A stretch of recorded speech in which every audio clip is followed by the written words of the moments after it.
오늘 청와대 앞에서 열린 홈플러스 노동자 상인 총궐기 대회에서 메리츠가 내일 이사회를 열어 2천억 원을 빌려주고 MBK 타스너스와 김병주 회장이 연대 보증을 하게 될 것으로 보인다고 말했습니다. 메리츠 금융그룹은 오늘 오전 이사회를 열고 이 대출 안건을 최종 의결할 계획으로 전해졌습니다.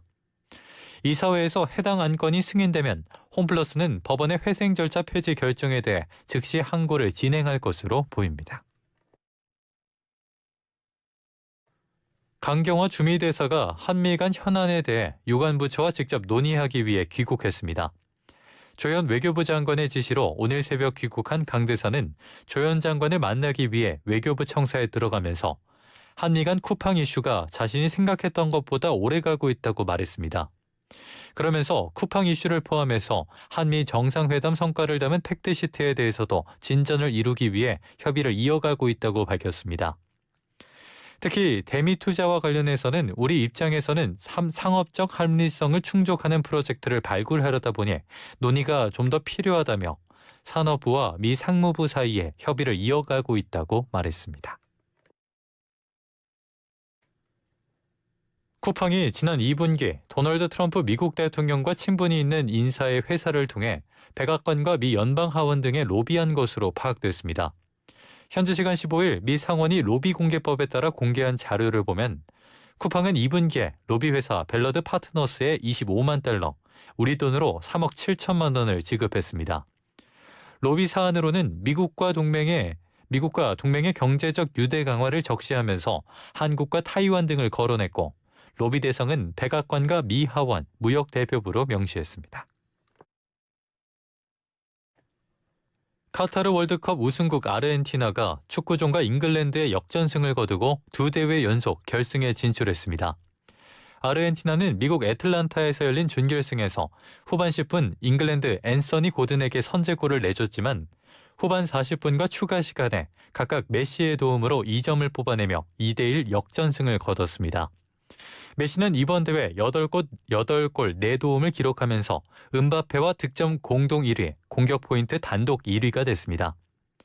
아르헨티나는 오는 20일 스페인과 결승전을 치르고 60년 만에 우승에 도전했던 잉글랜드는 결승전 전날 프랑스와 3, 4위전을 치릅니다.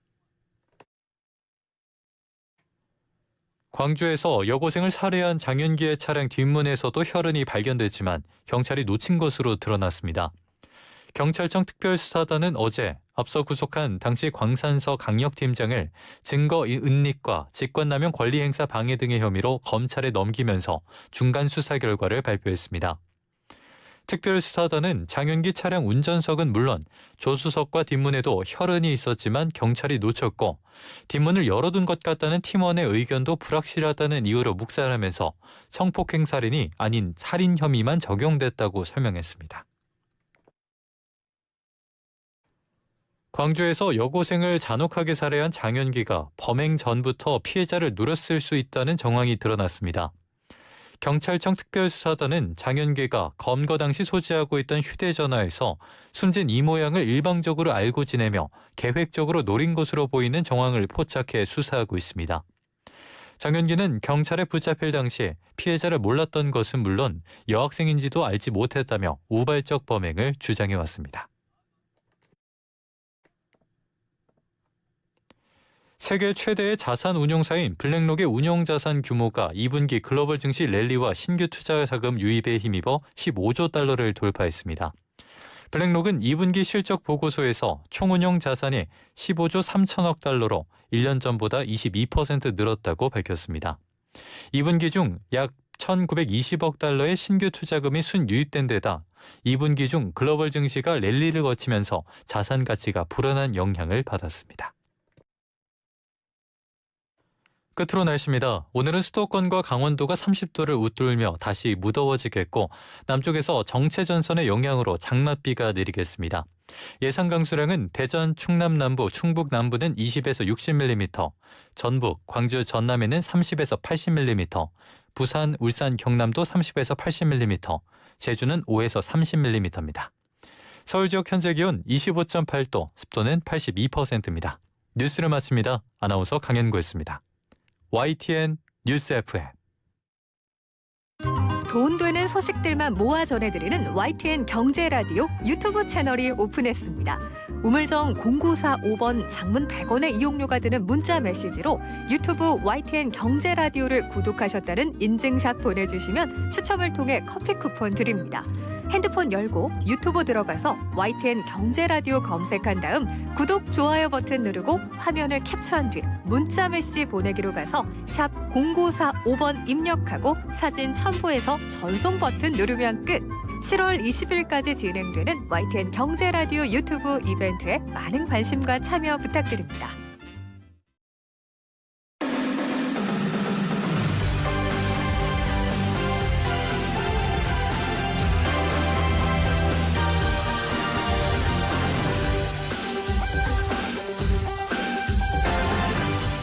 네, 여러분 안녕하십니까? YTN 라디오 생생경제 시작합니다. 저는 조태영 기자입니다.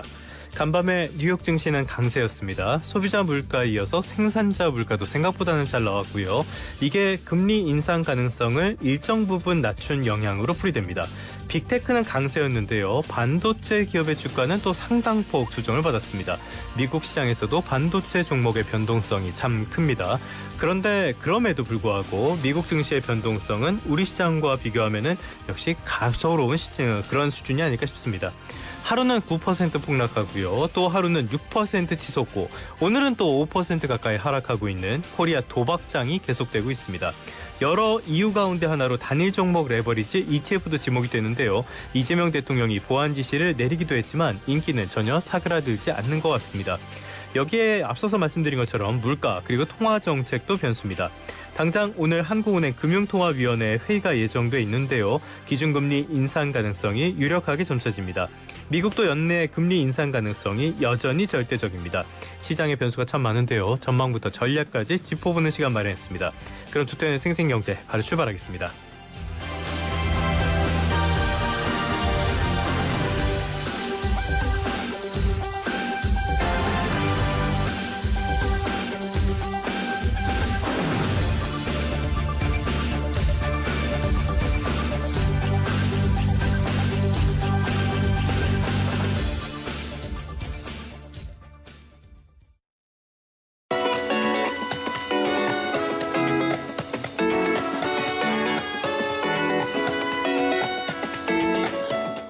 네, 목요일 코너입니다. 어쩌면 지금 시점에 가장 중요한 이야기일 수도 있을 것 같습니다. 주식시장 살펴보는 시간이고요. 차영주 YG경제연구소장, 허재환 유신투자증권 상무 두 분과 함께하는 주식 영재반 시간 지금 시작하도록 하겠습니다. 차영주 소장님 먼저 와 계십니다. 어서 오십시오. 예, 안녕하십니까? 허 상무님은 지금 오고 계시니까요. 잠시 뒤에 다시 이야기를 해보도록 하고요. 네. 장 초반에 매도 사이드카가 발동이 됐네요. 지금 코스피가 4.5% 정도 하락하고 있고요. 선물은 5% 넘게 빠지고 있습니다. 아우, 너무 심한 거 아니에요? 아무리 그래도? 근데 이게 어떻게 보면 지금 이제 우리는 이제 삼성전자 하이닉스의 영향이 큰데 네. 이게 이제 꼭 우리만의 어떤 문제다라기보다는 보는 여러 가지 시각 중에 하나가 어제 뉴욕 증시에서 보면 필라델피아 반도체 지수가 좀 큰 폭으로 빠졌습니다. 많이 빠졌죠. 그리고 이제 우리 이제 SK 하이닉스 ADR이 빠졌는데 우리가 이제 코어이브라는 미국의 그 데이터 센터 네네. 관리하는 회사가 있습니다. 코어이브가 어제 어떤 얘기를 했냐면 우리가 이제 반도체 그 가격이 지금 고점 아니야?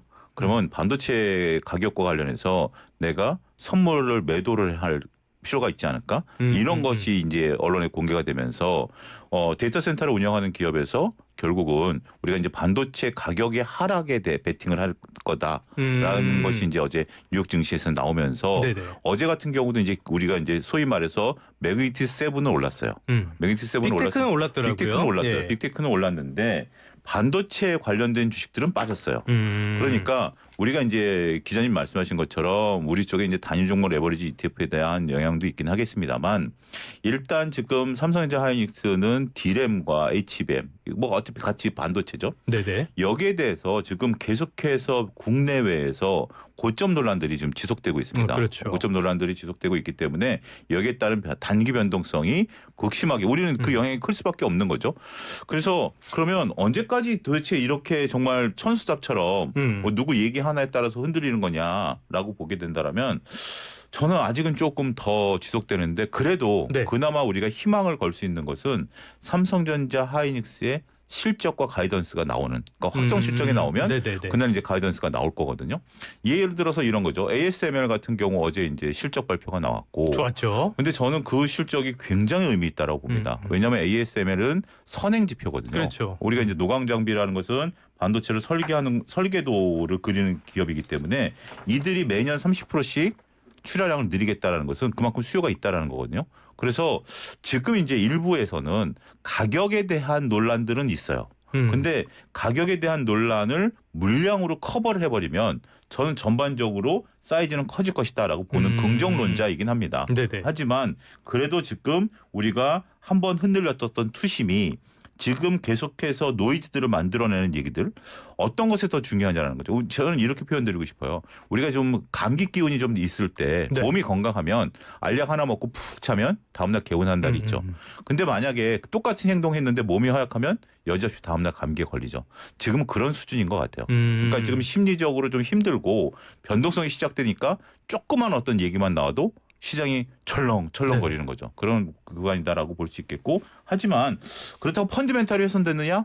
이건 아닌 것 같아요. 그래서 저는 펀드멘탈이 훼손되지 않았다라는 점에 있어서 심리적으로는 불안할지언정 펀드멘탈과 관련해서는 조금 믿고 보자. 이렇게 좀 정리하겠습니다. 자, 그런데 미국 같은 경우에도 말씀하신 것처럼 마이크론이 간밤에 많이 빠졌고요. 네. 마이크론도 만만치 않게 지금 변동성이 크긴 하거든요. 맞습니다. 그럼에도 불구하고 미국 증시 전체 지수 자체는 그래도 안정적으로 움직이는데 우리는 지수 자체가 미쳐 날뛰고 있어요. 요거는 쏠림이 너무 심하기 때문에 그런 건가요? 그렇죠. 그건 네. 뭐 어쩔 수 없는 구조적인 문제다라고 좀 말씀드릴 수 있겠고요.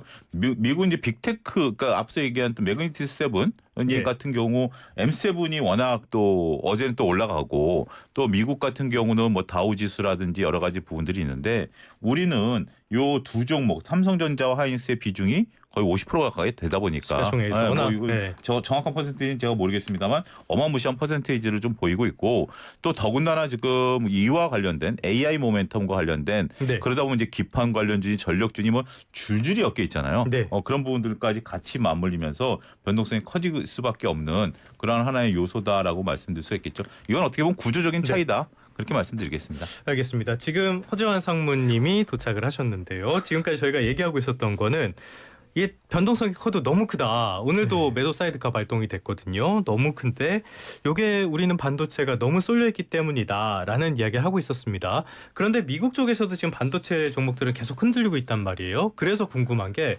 이게 지금 반도체 저점을 확인했다고 봐야 되는 거예요. 이제 증시 자체가 끝물이라고 봐야 되는 거예요. 근데 이제 수급이 흔들리면 사실 이제 주가가 제대로 방향을 찾기가 어려운 건 맞는데요. 예.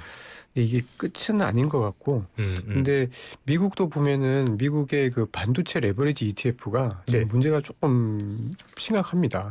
역시 여기도 레버리지 네. ETF가 예.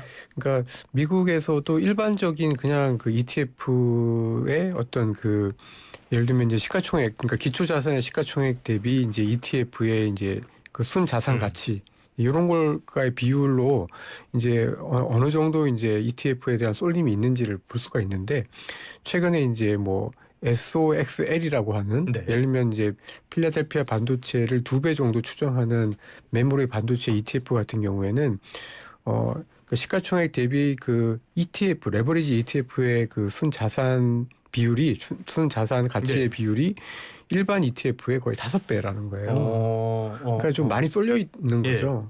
그러니까 저희도 마찬가지고. 그러니까 저희는 이제 소장님도 잘 아시겠지만 하이닉스 같은 경우에는 하이닉스 본주 거래 대금만큼 대금의 80%가 레버리지 ETF예요. 이건 좀 네. 그러니까 지금 전체적으로 뭐 이렇게 경기나 기업 실적이 뭐 이상하거나 이런 거는 전혀 아니고요. 전쟁 이슈도 전혀 아니고 제가 보기에는 어쨌든 반도체에 좀 미국도 저희도 좀 많이 쏠려 있었다. 네, 네. 그리고 이게 어느 정도 좀 해소가 돼야 원래 가격을 좀 찾아가지 않을까 그렇게 좀 보여집니다. 그럼 수급의 문제라는 건데 그 조금 전에 소장님도 말씀하셨지만은 여전히 반도체 기업들의 펀더멘탈, 실적, 추후 실적 이런 데에는 예전 전망과는 변함이 없는 거잖아요.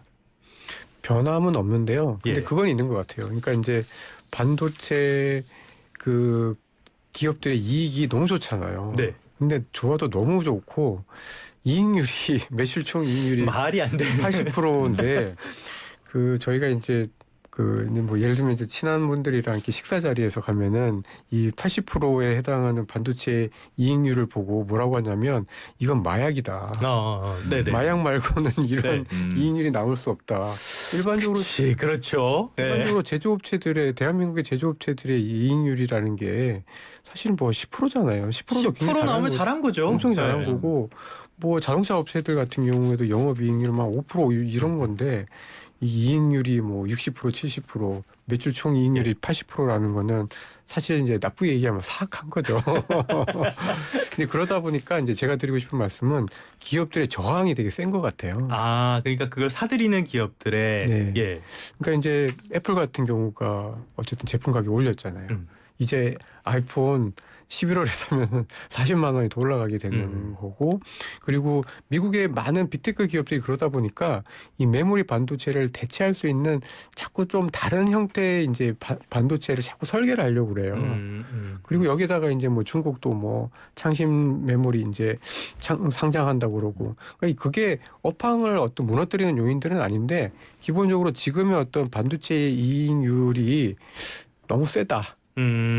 가격에 대한 저항이 되게 센 거죠. 네. 그러면 아무래도 자꾸 이제 기업들이 대안을 마련을 하려고 할 거고, 그러면 아무래도 뭐 반도체 기업들이 이익은 좋긴 하겠지만 이익률 자체는 저는 이번 2분기에서 3분기 가는 사이가 좀 정점을 지났을 수도 있겠다라는 생각을 하고 있습니다. 그렇다면 정점을 지났을 수도 있다라고 하면은 지금 우리 반도체 기업들의 저점을 확인한 건 아니고 조금 더 내려갈 수 있다 이렇게도 봐야 되는 거예요? 아니 저는 가격으로는 그렇게 보지는 않고요. 네네. 그러니까 이익은 계속 늘어나는데 예. 이제 이익이 늘어나는 속도가 좀 둔화가 되겠죠. 그러니까 작년 대비해서 올해 기업들의 이익이 그러니까 올해 반도체 기업 이익이 작년 대비 7배 늘어난다고 네네. 지금들 예상을 하고 있고, 실제로 반도체 가격이 10배 올랐잖아요. 네. 근데 내년에는 반도체 기업들의 이익이 한 40% 50%밖에 안 느는 건데 40% 50%가 엄청난 성장세죠. 엄청난데 이게 이제 올해 그냥 뭐 10% 20%도 아니고 6배 올랐으니까 6배 7배 올랐으니까 이게 내년에는 이게 이익이 늘어나는 거 맞나라는 생각들을 하실 수 있겠다. 그런 측면에서 이익률이 좀 떨어지고, 그러니까 이제 기울기가 이제 좀 완만해지는 그런 구간에 좀 돌아섰다.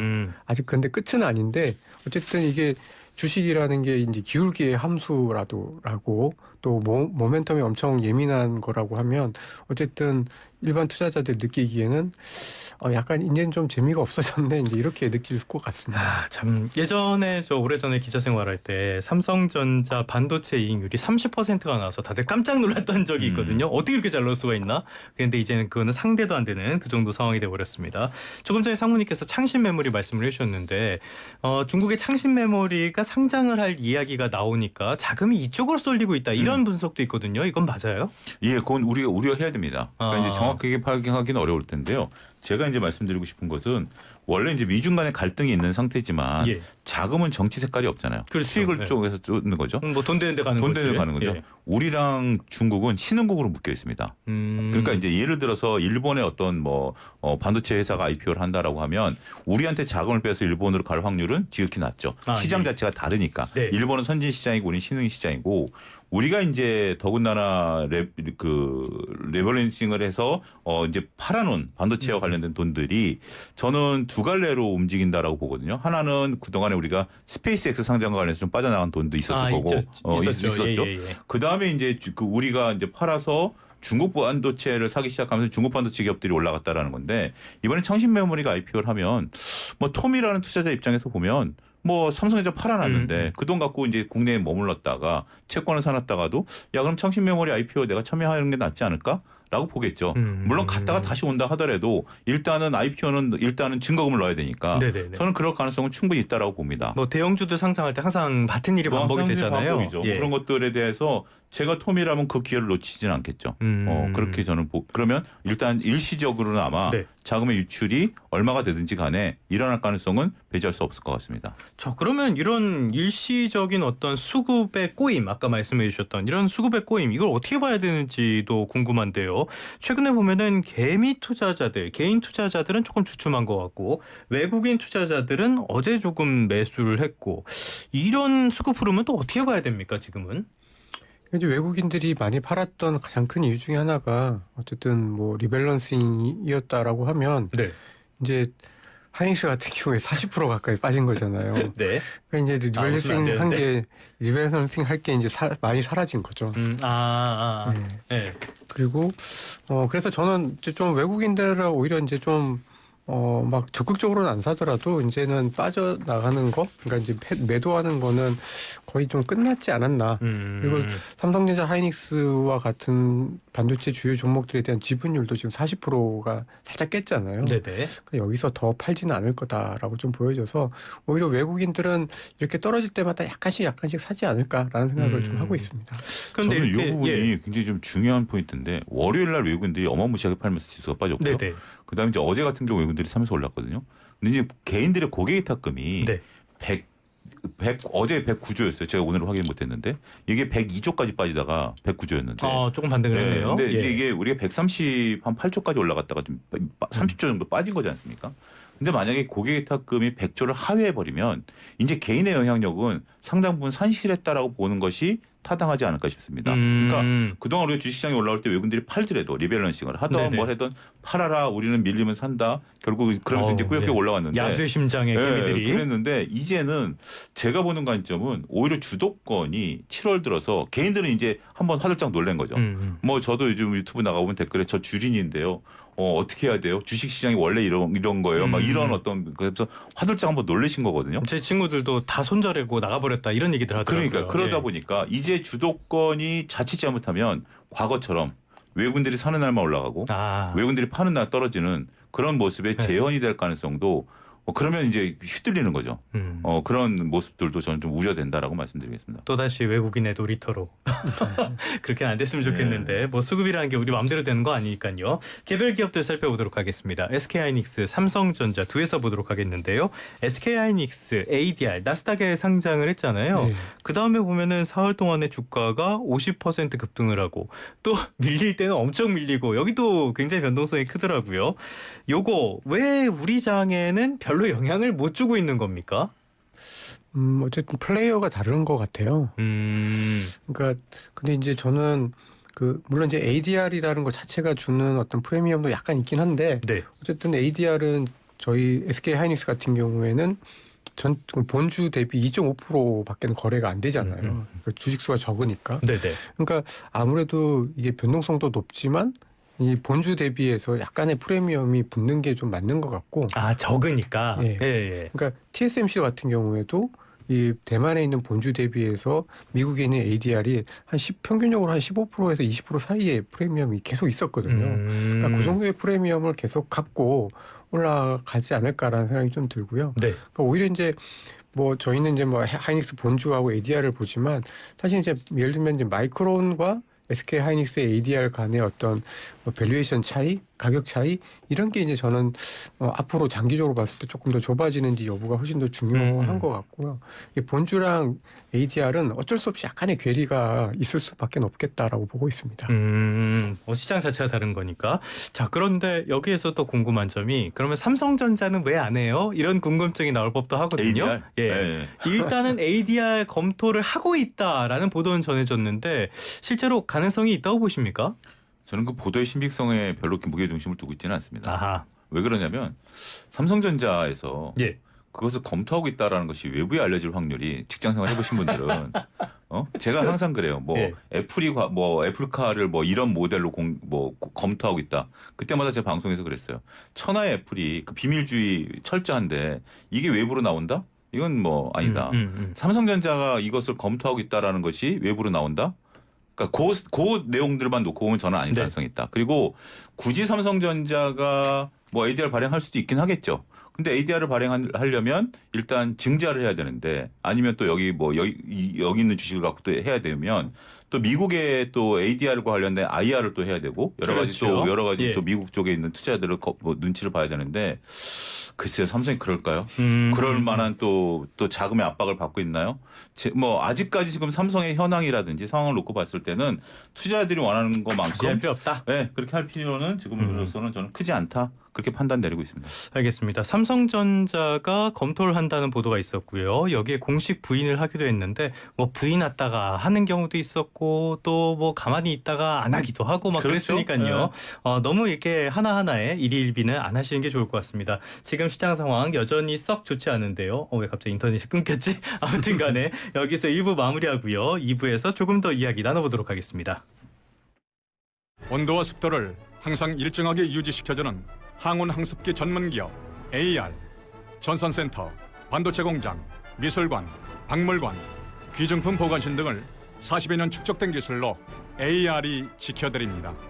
24시간 확실한 서비스 보장 1855-0561 Walk it, walk it. 언제 어디서나 walk it.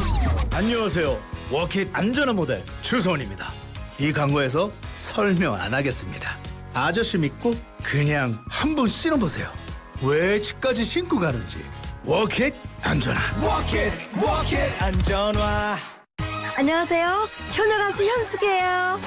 훌라 훌라 훌라 훌라 훌라 훌라 맛있어서 훌라 훌라면 매콤하게 훌라 쫄깃하게 훌라 춤추는 훌라 한 번 맛보면 훌라 하게 될걸. 할인 훌라면.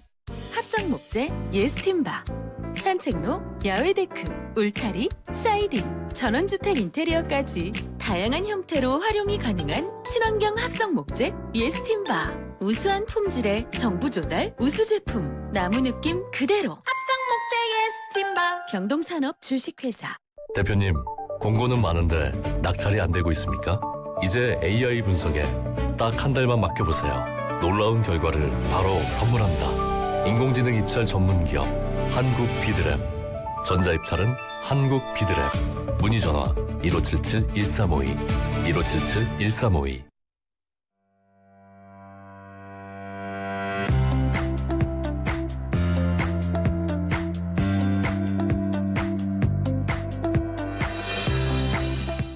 네, 1부 여기에서 마무리하고요. 2부에서 주식시장에 대한 이야기 조금 더 나눠보도록 하겠습니다.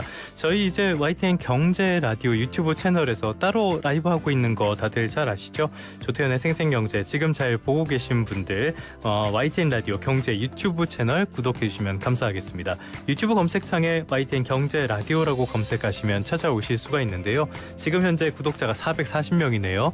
저희 PD가 오늘 안에 500명 돌파하고 싶다고 거의 읍소를 하고 있는데 여러분 많이 도와주시면 감사하겠습니다. 저희가 구독 인증샷 보내주시는 분께 선정을 해서 커피 쿠폰이나 프로그램 내 선물 보내드리고 있는데요. 단문 50원, 긴 문자 100원의 정보 이용료가 드는 우물정의 0945 샵 0945로 보내주시면 되겠습니다. 선물은요, 독서와 무제한 친해지리 국내 최대 월정액 독서엔 밀리에서제에서 전자책을 자유롭게 읽을 수 있는 3개월 구독권, 해동이 필요 없는 냉동실 보관용기 땡스 소윤, 정직한 건강식품 전문점 백세라이프에서 복합기능성 혈관 건강식품 쉐이비 세븐업, 물 없이 머리 감고 샤워하는 베리코드 노워터 샴푸와 바디워시까지 여기에다 커피 쿠폰도 준비되어 있습니다. 커피 쿠폰 원하시는 분들은 커피 쿠폰이라고 따라 써서 보내주시면 더 고맙겠습니다. 그리고 7월 20일까지 라디오 청취율 조사 기간입니다. 02로 걸려오는 전화 있으면 꼭 받으셔서 오전 9시 YTN 라디오 조태현의 생생경제 잘 듣고 있다 이렇게 답해 주시면 감사하겠습니다. 지금 말씀드리는 순간에 코스피 8,900선까지 무너져서 5% 조금 넘게 빠지고 있는데요. 이런 시장의 대응을 어떻게 해야 될지 2부에서 조금 더 살펴보도록 하겠습니다. YTN 라디오 생생경제는 세상의 가치를 더하는 포스코 그룹과 함께합니다. 2부에서 다시 뵙죠.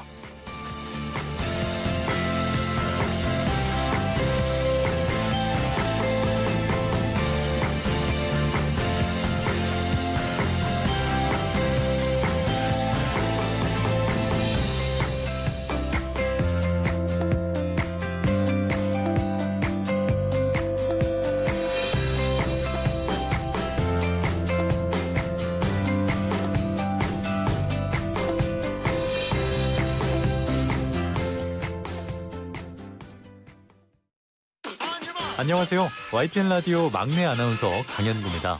YTN 라디오가 7월 6일 여름 개편을 합니다. 어떤 프로그램들이 준비되어 있는지 미리 만나보실까요?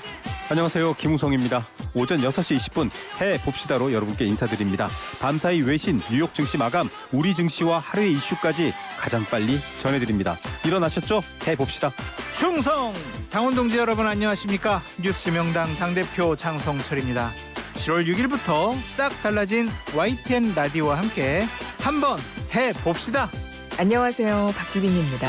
슬기로운 라디오 생활은 10시 반에 시작합니다. 대신 12시까지 함께하겠습니다. 15분 확대 편성 한번 해봅시다. 안녕하십니까. 제가 누구냐고요? 많이 듣던 목소리죠? 그렇습니다. 제가 다시 돌아옵니다. 평일 오후 5시 뉴스 정면 승부. 제가 누군지 직접 확인해봅시다.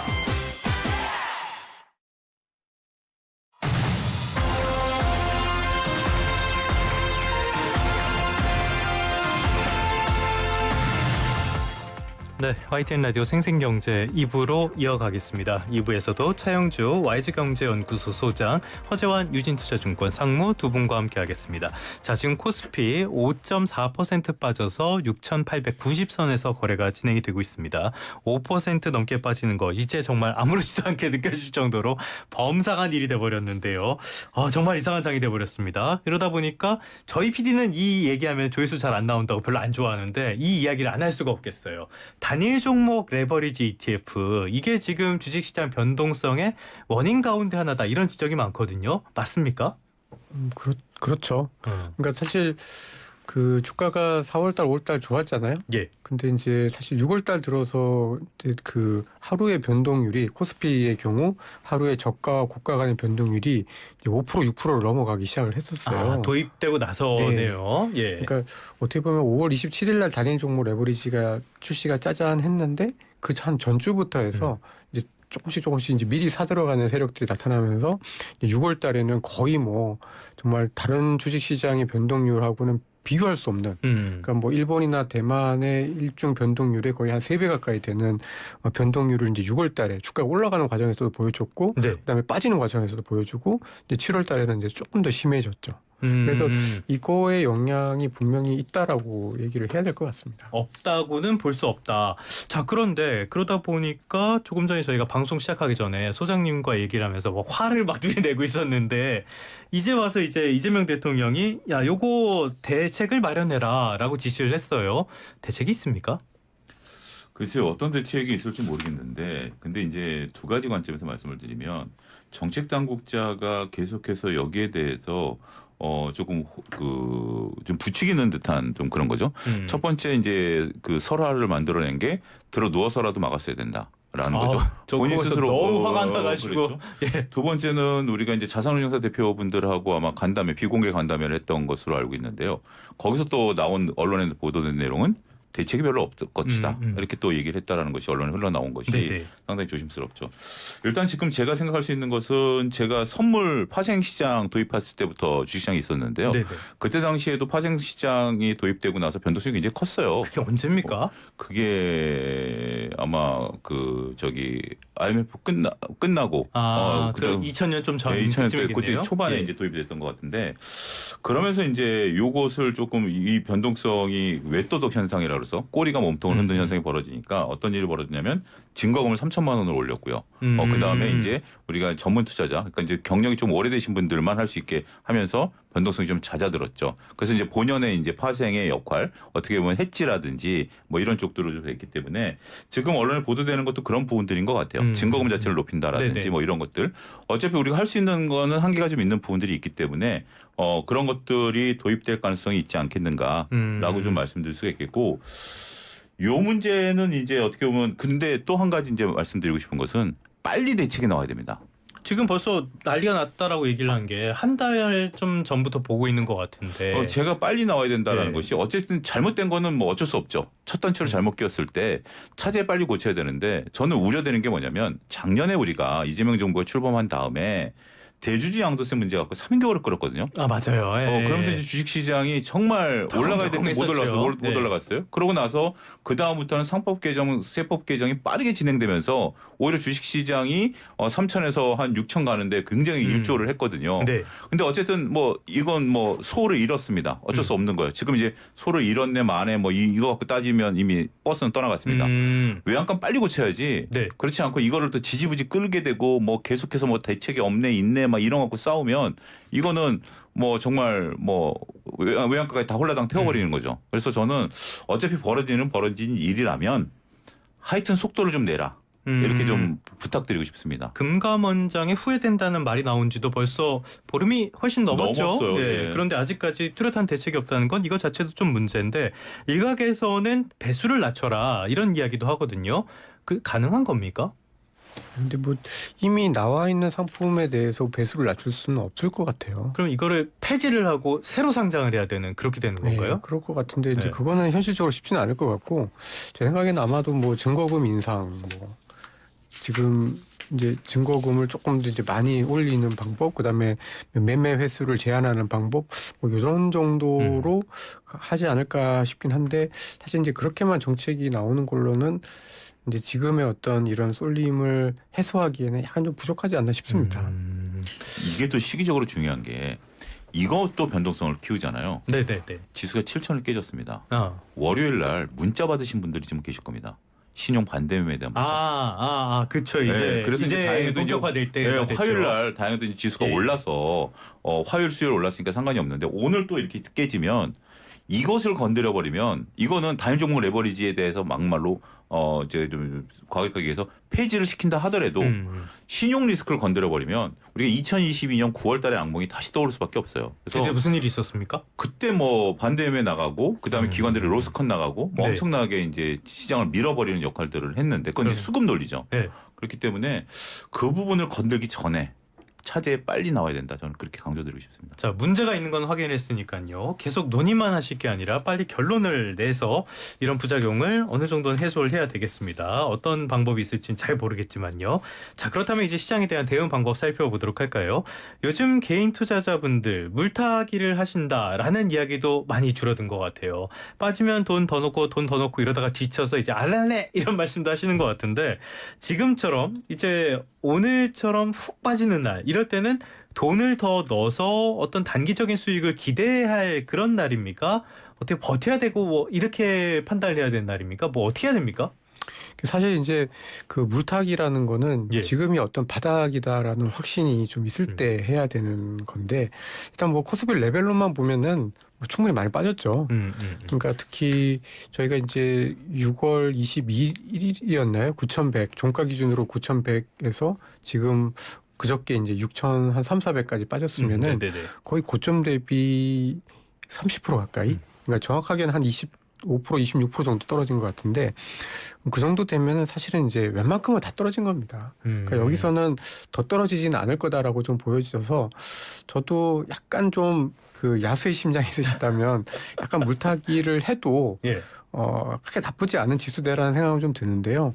근데 조금 더 현명한 방법은 그냥 일단은 지금은 움직이지 않는 게 조금 더 나을 것 같긴 합니다. 사지도 말고 팔지도 않고. 그러니까 어차피 지금의 어떤 이런 변동성은 또 이게 한두 달 지나면은 또 원래 자리로 그러니까 뭐 지수가 뭐 8,000이 되고 9,000이 갈지는 잘 모르겠지만 웬만큼은 또 이렇게 흔들린 거는 또 웬만큼은 또 올라가거든요. 그리고 지금 수급 때문에 이렇게 확 빠졌던 레벨들 특히 코스피가 한 8,000에서 이렇게 6,000 가는 과정에서는 굉장히 급하게 금방 빠졌잖아요. 근데 또 그러면 또 금방 올라옵니다. 그래서 저는 지금 지수대 지금 7,000이 다시 깨졌는데 뭐 적어도 한 8,000 정도 수준까지는 생각보다 되게 좀 쉽게 올라올 수 있다라는 생각이 좀 들어서 차라리 이럴 때는 그냥 시장을 안 보는 것도 방법인 것 같고요. 그러다가 이제 약간 좀 시장이 안정이 되었을 때 이때 이제 뭐 물타기를 고려를 하셔도 늦지 않다라고 저는 좀 보고 있습니다. 자, 그렇다면은 지금 같은 시장 지금 낙폭이 더 커지고 있어요. 한 6.2% 빠지면서 6,800 초반까지 지금 빠지고 있는데 이런 시장에서 조금 전에 말씀하신 것처럼 저는 심장이 너무너무 단단해요. 그래서 내 모든 걸 걸고 한번 지금 들어가고 싶어. 이런 사람한테 소장님께서 조언을 해주신다면은 어떤 조언 해주시겠어요? 기회가 그런 분들에게 지금이 될 수도 있는 부분들이 있습니다. 네. 어떤 거냐? 다행히도 실적 시즌입니다. 지금이 실적 네네. 시즌이거든요. 지금 이제 어제도 이제 미국 기업들 실적 발표 나왔고 우리 기업들도 계속 실적이 나옵니다. 이제 반도체 소부장 같은 경우 최근에 뭐 한미 반도체 실적 서프라이즈였죠. 서프라이즈 나와서 네. 상한가 들어가고 그랬기 때문에 실적이 잘 나오면 야수의 심장을 보이셔도 될 것 같습니다. 그런데 정말 상반기까지 실적이 안 나왔다. 그러면 야수의 심장을 바꿔서 과감하게 손절하는 것도 하나의 방법이 될 것 같아요. 그래서 네. 지금은 단순하게 지수와 관련된 수급과 관련된 얘기들을 지금까지 했다라면 이제부터는 실적이 살아있는 것들에 대해서는 저는 반도체에 대해서는 실적 살아있다라고 믿습니다. 네. 어쨌든 점은 좀 흔들릴 수 있지만 선은 여전히 우상이거든요. 그렇기 때문에 실적이 살아있다라면 현 구간에서는 한번 도전해보는 것도. 질러봐. 제가 월요일 날 머리가 예. 굉장히 아팠어요. 예. 왜 머리가 아팠냐면 월요일 날 지수가 많이 밀렸잖아요. 그렇죠. 근데 제 머릿속에는 야 실적이 살아있는데 이렇게 밀려? 이게 아무리 레비오리지라도 이게 이런 변동성을 보이는데 그러면 내가 한번 질러야 되는 거 아니야? 막 이런 것들 때문에 막 머리가 아팠어요. 그러니까 이제 제 머릿속과 눈으로 보이는 현상이 다르니까 네. 그럴 때는 우리는 굉장히 혼란스럽잖아요. 보통 그럴 때는 이제 정신적으로 타격이 많이 되죠. 그래서 이제 월요일날 굉장히 힘들었었는데 어찌됐든 지금 상황에서는 그래도 우리가 믿을 거는 주식 투자를 한다라고 하면 믿을 건 실적 아니겠습니까? 예. 또 변동성 장세에서는 안전자산을 찾죠. 안전자산이라는 게 우리가 그렇다고 개인 투자자들이 뭐 소액을 갖고 금으로 갖다 채권을 갖다 할 수 없으니까 안전자산 두 가지입니다. 하나는 현금이고요. 하나는 이익이에요. 그래서 허지한 상무님 말씀하신 것처럼 차라리 내가 현금을 들고 있는 것도 하나의 방법이고 그렇지 않고 내가 이익이 나는 기업이다라면 한번 질러보는 것도 저는 방법이지 않을까 그렇게 말씀드리겠습니다. 알겠습니다. 돌고 돌아서 실적이라는 원론으로 다시 돌아왔는데요. 그러면 숫자로 한번 전망을 해보도록 할까요? 굉장히 어려운 전망이 될 것 같은데 코스피가 아까 상무님 말씀해 주신 것처럼 9,100에서 6,800으로 증발을 했습니다. 하반기 이럴 때 조금 빠르게 다시 갈 수 있다고 말씀해 주셨는데 하반기에 9,000피, 10,000피 다시 한번 도전할 수 있는 이런 계기가 생길까요? 저는 9천, 그러니까 많은 잘 모르겠는데요. 네. 9천 언저리까지는 다시 한번 갈 수 있지 않을까라고 생각이 좀 들고요. 근거는요? 그러니까 이제 실적이 아직까지는 너무 좋습니다. 근데 이제 물론 그 실적이라는 게 대부분 이제 반도체라는 게 조금 문제이긴 하지만 어쨌든 아직까지는 그러니까 이게 아까도 처음에 좀 말씀드렸지만 반도체 이익이 너무 독주하다 보니까 조금 여러 가지 부작용들이 예. 좀 있고 특히 한국 시장 같은 경우에는 반도체 이외에 다른 대안이 없으니까 결국은 이제 수급도 쏠리고 뭐 시가총액에서 반도체 2종목 또는 관련된 5종목이 차지하는 비중이 막 너무 역대급으로 높아져서 좀 문제이긴 하지만 기본적으로 어쨌든 이익이 지금 감소하는 구간은 아니고 그리고 경기도 뭐 미국의 경우도 그렇고 저희도 그렇고 뭐 더 나빠지진 않는 거잖아요. 그러니까 이제 이런 상황에서는 사실 이제 또 시장이 좀 안정을 찾으면은 생각보다는 빨리 다시 저는 반등을 할 수 있다. 예. 근데 이제 7월 달은 적어도 넘어가야 되지 않을까. 그러니까 7월 말에 빅테크 기업들 실적도 있고 결국엔 실적을 확인해야 되는 겁니까? 삼성전자 뭐 그 주주 환원 계획 같은 것들도 좀 봐야 되고요. 뭐 창신 메모리도 이제 그 이달 말에 이제 상장을 한다고 하니까 그런 많은 이벤트들이 좀 지나야 될 것 같아서 7월 한 달이 되게 좀 괴로울 것 같지만 그래도 하반기 전체적으로 보면 아직 한 8, 9천까지는 충분히 올라올 수 있는 여력들이 남아 있다 이렇게 좀 보여집니다. 8,000, 9,000 말씀해 주셨는데 허상무님께서는 그때 코스피의 적정 레벨을 한 8,500 정도로 보셨어요. 이거는 기익에 기반한 건데 이 8,500 넘어서 예전처럼 9,000 다시 가고 그러면은 또 오버밸류 얘기 나오고 이러지 않을까요? 일단 가봐야죠. 갈 수 있을지도 모르겠는데 이게 갈 때는 근데 지금은 우리가 처음에는 약간 오버슈팅이 나왔으니까 10,000포인트 간다 그럴 때 그러다 이제 꺾인 건데 지금부터 이제 가는 것은 두 가지 허들이 있습니다. 첫 번째는 처음에 우리가 쫙 올라갈 때 소위 물리신 분들에 대한 매물대죠. 매물대를 이제 소화해야 되는데 매물대를 소화하기 위해서는 두 번째 허들입니다. 결국 이익이 증명이 돼야 돼요. 이익이 증명이 되면 이제 다지면서 올라가는 겁니다. 그러면 그런 어떤 거품론이 좀 줄어들 수 있죠. 처음에는 우리가 하다 보면 쫙 그 좀 분위기 타가지고 술도 좀 많이 먹을 때 있잖아요. 네. 내가 그래서 지금 이제 숙취 해소 구간인데 그 다음부터 내 주량껏 먹게 되잖아요. 예. 근데 내가 주량이 세졌을 수도 있고 체력이 더 강해졌을 수도 있기 때문에 저는 후자일 가능성이 있다라고 봅니다. 지금 이제 성우님도 말씀하셨듯이 이익되는 물론 반도체이긴 하겠습니다만 점점 내 체력이 강해지는 거예요. 그러면 같은 주량의 술을 먹어도 내가 이겨낼 수 있는 거죠. 그런 부분들을 놓고 보면 좀 비유가 좀 아침부터 부적절할 수 있긴 하겠습니다만 그래도 일단은 지금 우리가 레벨 단위, 이익 단위 좀 살아나면 결국은 첫 번째 9천과 두 번째 9천은 다를 수도 있겠다. 좀 그렇게 보고 싶습니다. 결국에는 이 7월 말까지 나오는 실적이 대단히 중요할 수밖에 없겠는데요. 또 하나의 변수를 꼽자면은 역시 각국의 중앙은행들이 아닐까 싶습니다. 지금 한국은행 금융통화위원회가 회의를 한참 진행하고 있고 잠시 뒤면은 아마 금리 결과가 나올 텐데요. 한국은행은 아마 금리 인상을 하겠죠.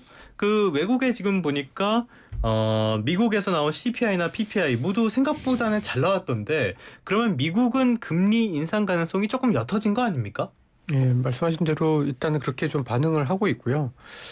근데 저는 뭐 그래도 미국이 한 번 정도는 인상을 하지 않을까 싶은데 어쨌든 지금 적어도 7월은 안 한다. 하는 게 거의 뭐 확실시 되고 있고 아마 하반기에도 많아봐야 한 번 정도.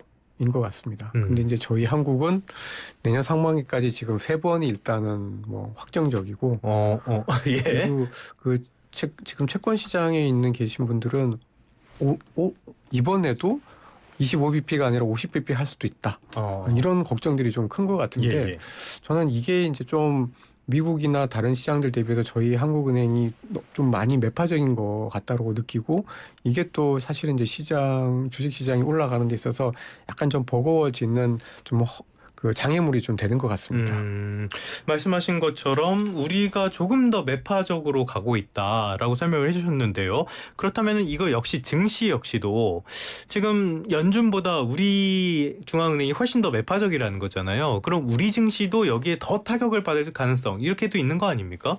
그러니까 지금 매파적으로 막 그 가는 이유를 보면 제가 생각하기에는 지금 부동산이 다시 들썩거리고 있고 현 정부에 대해서 이제 아킬레스건으로 이제 될 가능성이 높아지고 있는 거죠.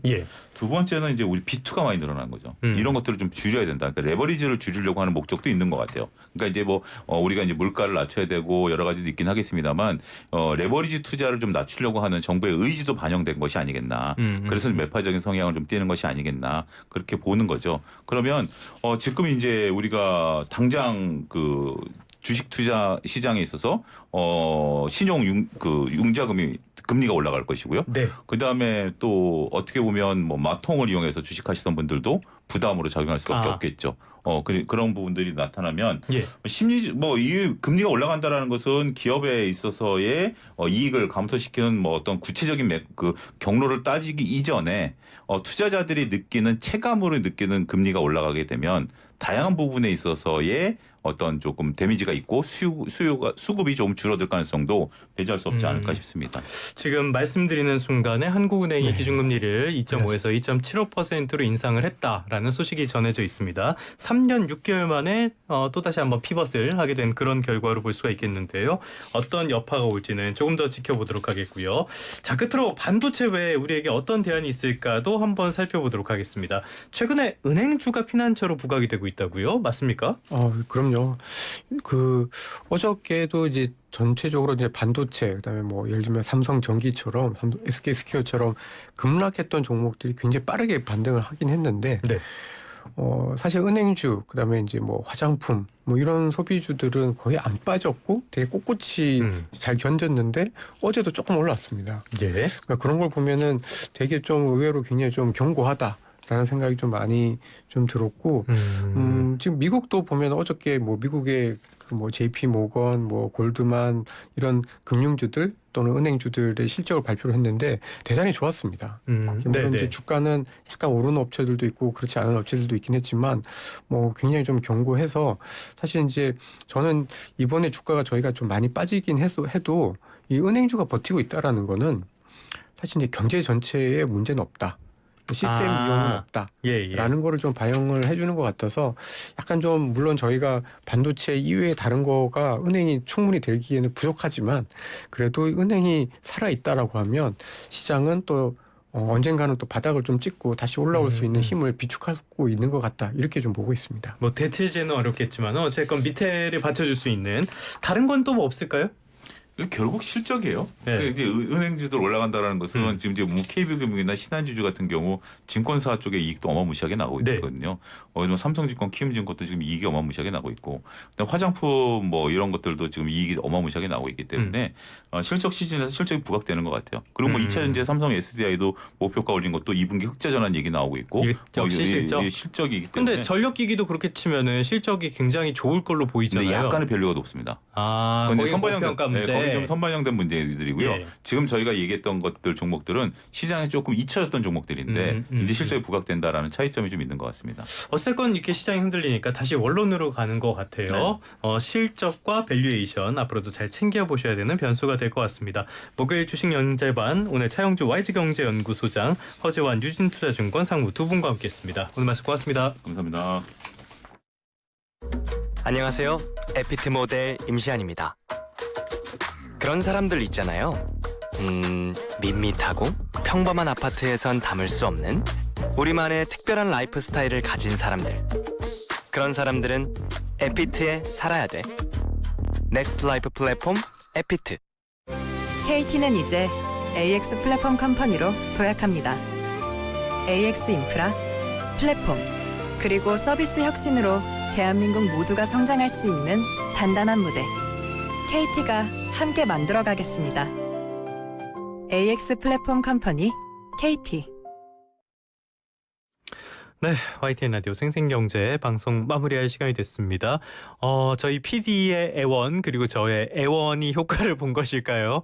저희 경제 라디오 채널 구독자 수가 한 20명 넘게 늘었네요. 많은 분들 와주셔서 감사합니다. 오늘 중에 500명 넘고 하면 좋겠는데 그러면 저 보너스 좀 나올지 모르겠네요. 그래서 오늘은 감사의 마음을 담아서 10명께 선물 드리도록 하겠습니다. 4261 쓰시는 분, 1181번, 6046번, 2662번, 2402번, 5484번, 0346번, 9892번, 5866번, 3288번 이렇게 선물 드리도록 하겠습니다. 제가 생생경제 지금 2년 조금 넘게 진행을 하고 있는데요. 가장 많은 선물 번호를 불러드린 날이 됐습니다. 저도 감회가 좀 새롭긴 합니다. 4261 쓰시는 분, 운전직이라서 유튜브는 못 보지만 라디오로 열심히 청취합니다. 뭐 저희 라디오 채널이니까요. 기본적으로는 라디오로 들어주시면 감사하겠습니다. 그리고 생각나실 때 저기 쉬실 때 YTN 유튜브 채널 들어오셔서 YTN 경제 라디오 구독 찍어주시면 감사하겠습니다. 9892번 쓰시는 분, 생생경제 애청자예요. 오늘 500명 달성 기원합니다. 아우 감사합니다.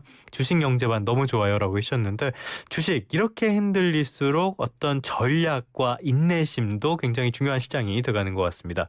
2402번 쓰시는 분, 매일 듣는 경제 방송이시래요. 구독자 1만 가자라고 하셨는데 요즘 1만 가는 것도 참 쉬운 일이 아니라고 하죠. 저희도 열심히 해서 달성을 해보도록 하겠습니다. 5759번 쓰시는 분, 한술 더 뜨시네. 1000만 구독 갑시다. 우리나라의 이 경제 유튜브 채널 가운데서 그럼 1등이 될 것 같은데요. 저도 개인적으로는 기대가 큽니다. 그런데 코스피는 6.4% 빠지면서 6820선까지 내주고 상당히 시장이 안 좋네요. 어쨌건 또 한 주 동안 고생 많으셨습니다. 자, 연휴 잘 쉬시고요. 다음 주에 다시 찾아뵙도록 하겠습니다. YTN 라디오 생생경제는 세상의 가치를 더하는 포스코그룹과 함께합니다. 지금까지 조태현이었습니다. 여러분 고맙습니다.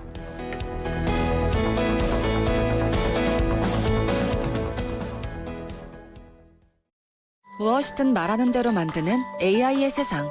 하지만 AI로 이 소리를 대신할 수 있을까요?